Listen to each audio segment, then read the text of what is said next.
Hey folks, and welcome back to Glenn and Adrian's Rock Talk. That's Adrian. And that's Glenn. And of course, we wanted to pay our respects to Ozzy with an actual song this time. We did give a little bit of a video on the day that we discovered he had passed away. It was actually just a few minutes after I learned about it. But we wanted to go back to the very beginning of Ozzy's solo career, because I think that's really where Ozzy himself first came into focus for either one of us, and we found Black Sabbath after that, if I'm not mistaken. Isn't that right, Adrian? That's the case with me. Yeah, same here. I'm pretty sure it was this very first album, and in fact, this song we're going to look at today, that really got things going. I remember really liking the song, thinking it had a super strong riff, and I still think so. One only wonders what would have happened if Randy Rhoads had lived longer than just those first two albums.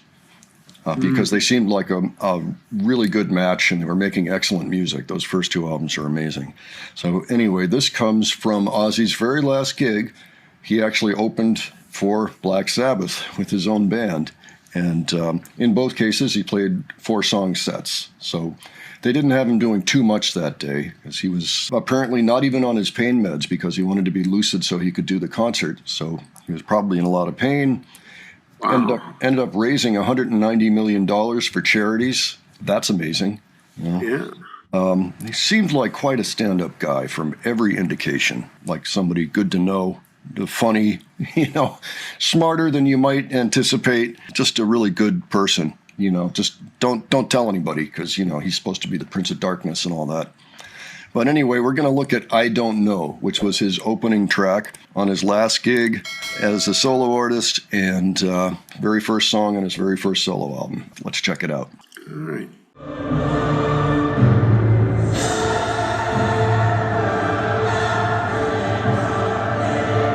There he is coming out of the floor.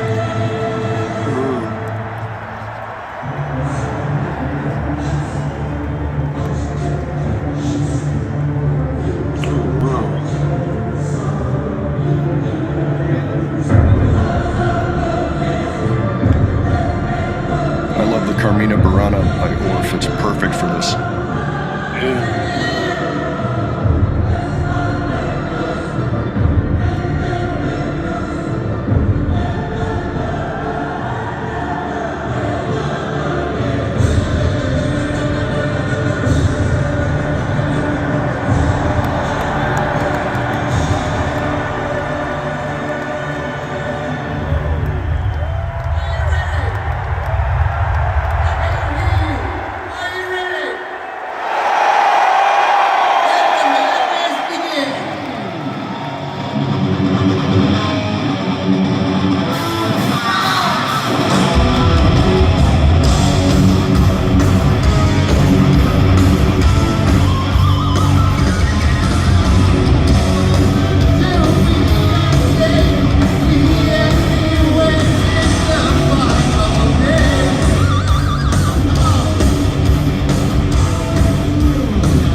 you think there, Adrian?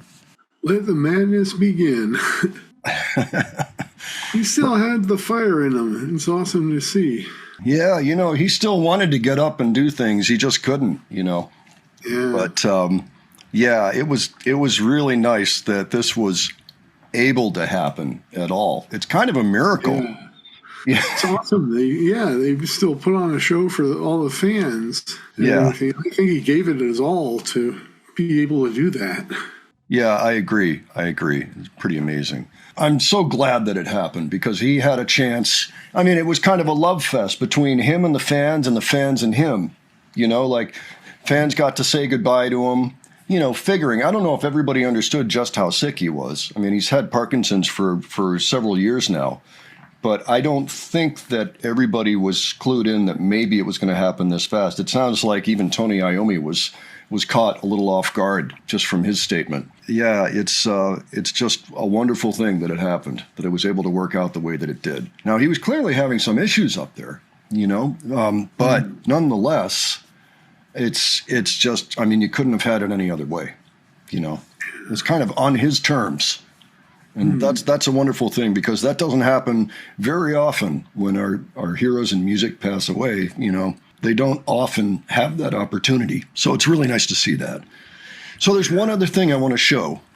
In events like today where we're all gathered here to listen to music, listen to rock and roll, which is everything that he stood for, and he will live on in every single heart that loves music and loves rock and roll just like he did and just like you do.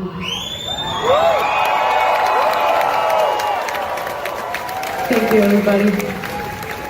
May you rest in peace. So a nice little acknowledgement from the warning there. Yeah. Yeah, Danny sounded emotional. Of course, we know that they used to cover Crazy Train back in the day. Yeah, I know.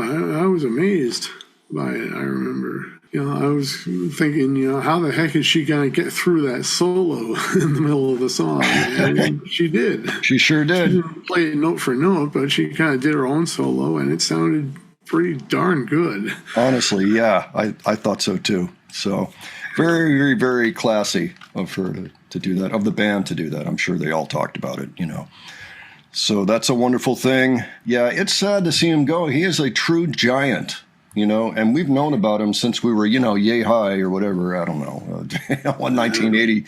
What, you would have been 10 or 11 years old? 11 or something like that. Yeah. Yeah, we're just little kids, really. So it's something else to see a big hero like this one, end his life. But the way that he did it could not have been better in a lot of ways. And so we wish to send our condolences out to his friends, his family, all the people that ever worked with him and loved him. Just big hugs to everybody involved and wishing all the best for them and getting through, moving on with their lives. And just remembering what kind of a guy he was and the music that he left behind, which is some of the best that's ever been made in rock and roll. Those first 6 Sabbath records, I'm telling you, you just can't go wrong. All right, so with that, folks, why don't you let us know what you thought of this? I know the audio and video was a little bit shaky there, but we can't actually get our hands on the stream. We thought this would do, and we really wanted to feature it. So, but give your thoughts. Also give your thoughts on Ozzy and how he may have impacted your life. And any other suggestions you have, please leave those below. And if you enjoyed this video, please give it a like. And if you enjoyed the presentation, please subscribe. All right. Thanks so much for joining us today, and we'll catch you on the next one. All right. Take care, folks. See you all later.